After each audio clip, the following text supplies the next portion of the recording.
आज बाबा सिद्दीकी पर गोली चलाने वाले धर्मपाल और गुरमेल की कोर्ट में पेशी हुई। पेशी में हर किसी की आंखें खुली की खुली रह गईं।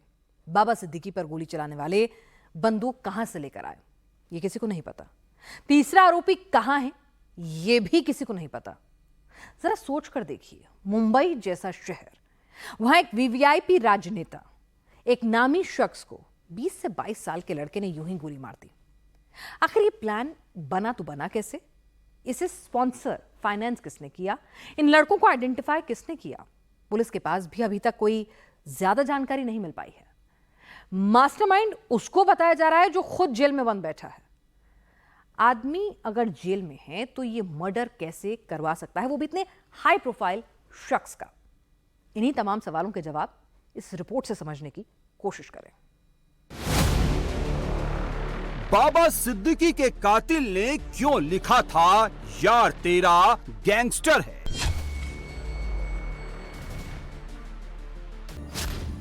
पुलिस धर्मराज कश्यप को पकड़ चुकी है। गुरनैल सिंह भी पुलिस कस्टडी में है। गोली चली है, दोनों कबूल कर रहे हैं, लेकिन क्यों चलाई ये दोनों को पता नहीं है, ऐसा अब तक सामने आया है। बाबा सिद्दीकी का पूरा केस सिर्फ एक सवाल पर टिका है। एक जवाब पूरे केस को सॉल्व कर देगा। वो सवाल है, गोली क्यों चलाई? इसका जवाब शिव गौतम के पास है। शिव गौतम फरार है। शिव गौतम ने धर्मराज और गुरनैल सिंह के साथ बाबा सिद्दीकी को मारने का प्लान बनाया था, लेकिन क्यों मारना है ये बात नहीं बताई थी। शिव गौतम बहराइच से पुणे गया, वहां कबाड़ी का काम करता था। पुणे से मुंबई आया, मुंबई में कुर्ला में रुका और आखिर में बाबा सिद्दीकी का मर्डर किया। जिस रूट से शिव गौतम बाबा को मारने पहुंचा, अब उसी रूट से मुंबई पुलिस इस साजिश के मास्टरमाइंड तक पहुंचने की कोशिश कर रही है। मुंबई पुलिस का रूट कुर्ला मुंबई से पुणे और बहराइच तक का है। बाबा सिद्दीकी की हत्या करने के लिए सुपारी देने वाले शख्स ने हमलावरों को छुपने के लिए एक ऐसे जगह पर रुकाया था जिस पर शायद ही किसी को शक हो। इस वक्त हम हैं मुंबई के कुर्ला इलाके में। कुर्ला का ये है पुलिस पाटिल चौल, और सामने आप ये जो घर देख रहे हैं, इसी घर में ये हमलावर रह रहे थे। पड़ोसियों के मुताबिक करीब हमले के 15 दिन पहले आरोपी इस घर में रहने के लिए आए। हम आपको दिखाते हैं और बताते हैं कि कितने शातिर तरीके से, गुपचुप तरीके से ये हमलावर इस घर में रह रहे थे। आप अंदर की अगर तस्वीरें देखें तो ये करीब 250 स्क्वायर फीट इलाके का ये घर है। बाहर आपको हॉल नजर आ रहा है, अंदर किचन का एरिया है। दाईं तरफ अगर आप देखेंगे तो यहाँ पर सोने के लिए बिस्तर है और ऊपर एक पंखा है। साथ ही में कुछ कपड़े आरोपियों के नजर आ रहे हैं। अंदर अगर आप देखेंगे तो एक हेलमेट नजर आ रहा है, वो किचन का एरिया है। नीचे पानी की कई सारी बोतलें हैं और सामने आप देखिए कुछ और सामान इनका बिखरा हुआ है। पड़ोसियों के मुताबिक ये तीनों बेहद खुफिया तरीके से यहाँ पर रहते थे, कभी भी बाहर नहीं निकलते थे। तरह से ये जो आरोपी है रात को करीब 9 बजे के दरमियान अपने घर से बाहर निकलते थे। आस पड़ोस में रहने वाले लोगों से बात नहीं करते थे, बेहद शांत तरीके से रहते थे। एक बाइक भी यहाँ पर है जिस बाइक का इस्तेमाल वो बाहर जाने के लिए किया करते थे और दिन भर यहाँ पर वो घर के भीतर ही मौजूद रहते थे। पड़ोसियों का कहना है कि उन्हें कभी भी शक ही नहीं हुआ कि इस कमरे में रहने वाले लोग इस तरह से कॉन्ट्रैक्ट किलर हो सकते हैं। मुंबई पुलिस को कुर्ला में पुणे का एक अहम इनपुट मिला। ये शिव गौतम एंड कंपनी पुणे से मुंबई भेजी गई थी। पुणे से मुंबई क्यों भेजा, किसने भेजा, इसके लिए इन्वेस्टिगेशन पुणे तक पहुंच चुकी है। एनसीपी लीडर बाबा सिद्दीकी के हत्या के मामले में मुंबई क्राइम ब्रांच ने प्रवीण लोनकर नाम के व्यक्ति को गिरफ्तार किया है। बताया जा रहा है कि प्रवीण ने अपने करीब ही जो दुकान था बालाजी स्क्रैप सेंटर, वहां पर इस वारदात को अंजाम देने वाले धर्मराज और शिवा को नौकरी दिलाई थी। तो ये जो दोनों भी दुकानें हैं वो पुणे के रहने वाले बाला साहेब अंग्रे नाम के शख्स की है। फिलहाल हम बाला साहब अंग्रे के घर के बाहर है। आप देख सकते हो कि बाला साहेब के परिवार का कोई भी सदस्य अब घर में मौजूद नहीं है।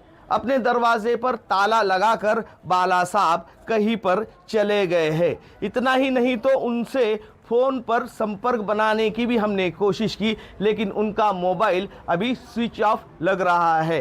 ठीक इसी तरह से आज सुबह में यहाँ पुणे पुलिस भी आई थी, लेकिन उन्हें भी बाला साहब के बारे में कोई भी जानकारी अब तक नहीं मिली है। पुणे में इस केस का बड़ा ऑपरेटर पकड़ा गया है। प्रवीण लोनकर शिवम उर्फ शिबू सोनकर का भाई है, जिसने सोशल मीडिया पर लॉरेंस बिश्नोई के नाम से बाबा सिद्दीकी के मर्डर की जिम्मेदारी ली थी। प्रवीण लोनकर ने शिव गौतम, धर्मराज और गुरनैल सिंह का क्राइम कैंप अपने यहाँ लगाया था। बाबा सिद्दीकी की डिटेलिंग भी यहीं से गई होगी। मुंबई का मर्डर सॉल्व हो सकता है तो वो पुणे से हो सकता है। इसके लिए शिवम लोनकर का पकड़ा जाना बहुत जरूरी है। अब तक 2 शूटर्स पकड़े गए हैं। पूरी मर्डर मिस्ट्री चेन में सिर्फ प्रवीण लोनकर पकड़ा गया है। मास्टरमाइंड कौन है, मेन ऑपरेटर कौन है, ऑन स्पॉट हैंडलर कौन है, इन सवालों का जवाब जब तक नहीं मिलेगा, ये जवाब सबके सामने नहीं आएंगे, सारे डॉट कनेक्ट नहीं हो पाएंगे, तब तक केस सॉल्व नहीं होगा। इस हत्याकांड में किसका क्या रोल था वो भी बताएंगे, लेकिन उससे पहले बाबा सिद्दीकी मर्डर केस से जुड़े बड़े खुलासे को जान लीजिए। शूटर्स के निशाने पर सिर्फ बाबा सिद्दीकी ही नहीं थे, बेटा जीशान सिद्दीकी भी था। पिता और पुत्र दोनों को निशाना बनाने का निर्देश था, लेकिन घटना के दिन जीशान अपने पिता के आने से कुछ मिनट पहले ही ऑफिस से निकल गया था। पुलिस को संदेह है कि कुछ अंदरूनी लोगों ने सिद्दीकी की जानकारी हमलावरों को दी थी, जिससे वो खेरवाड़ी जंक्शन पर समय पर पहुंच गए। बाबा सिद्दीकी और उनके बेटे जीशान से जुड़े स्थानों की रेकी करने के लिए हमलावर रोज बांद्रा आते थे, ज्यादातर ऑटो रिक्शा से आते थे। हमारे साथ वेंसी डिसूजा, उनसे बात करते हैं। डिसूजा साहब, आप बताइए, आपके पड़ोस में ये लोग रहने आए थे? पड़ोस में यहाँ नहीं रहता हूँ, मेरे सामने बंगला है जी।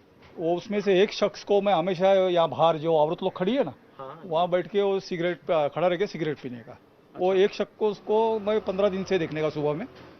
तो मेरे पास अमेरिकन बुली कुत्ते है, तो मैं उनको घुमाने के लिए लेके जाने का, तो मेरे को एक दिन सिर्फ उसने पूछा क्या अंकल ये कौन सी ब्रीड है, तो मैं बोला ये अमेरिकन बुली ब्रीड है, बस दैट्स ऑल। अच्छा, तो आपकी बातचीत से आपको क्या लगा? वो कैसे, मतलब पढ़े लिखे लग रहे थे या फिर? पढ़े लिखा लग रहा था मेरे को, और मेरे से इंग्लिश में ही बात किया उसने। अच्छा, क्या क्या क्या बात की, अगर कुछ बता? क्या ये ब्रीड कौन सी है? ओके। और मैं 15 दिन से उसको देखने का, वहीं पे खड़ा रह के सिगरेट पीते रहने का। अच्छा, तो इनमें से ये वो कौन सा आरोपी बताइए जरा। देखिए 3 आरोपी हैं। ये शॉर्ट पैंट वाला, देखिए ये वाला। देखिए, तो ये जो एक आरोपी है, इस आरोपी के साथ इनकी मुलाकात हुई थी। आप बताइए जरा, क्या सिर्फ ये इकलौता लड़का बाहर आता था या फिर कोई और? एक लौता लड़का बाहर में मुझे नजर आता था। हमलावर, उसका भी शक हुआ? नहीं, कुछ नहीं, खाली क्या हुआ, वो ऊपर से पानी गिर रहा था ना, नीचे बहुत पानी आ रहा था घर के अंदर हम लोग का बरसात टाइम में। तो हम लोग बोले कि ना किसका पानी गिरा देखने, तो हम लोग को अंदर भी नहीं आने दिया उसने। वो ऐसे ही खाली चुपके से ऐसा देखा और बस बोला कि नहीं, बोले कि ना ये अंदर नहीं आने का करके, फिर बस वही बंद कर दिया लोग ने दरवाजा। शूटर शिव कुमार ने ही बाबा सिद्दीकी पर फायरिंग की थी। बहराइच के रहने वाले शिव कुमार गौतम ने बाबा पर 9mm की पिस्टल से 6 राउंड गोली चलाई थी। दूसरा शूटर धर्मराज कश्यप मिर्ची का स्प्रे लेकर भी आया था। स्प्रे का इस्तेमाल पहले करना था, अगर निशाना चूक जाए तो बाबा सिद्दीकी शूटर्स की पहचान न कर पाए। लेकिन दशहरा की वजह से धुआं पहले ही था, इसलिए शिव कुमार ने फायरिंग कर दी।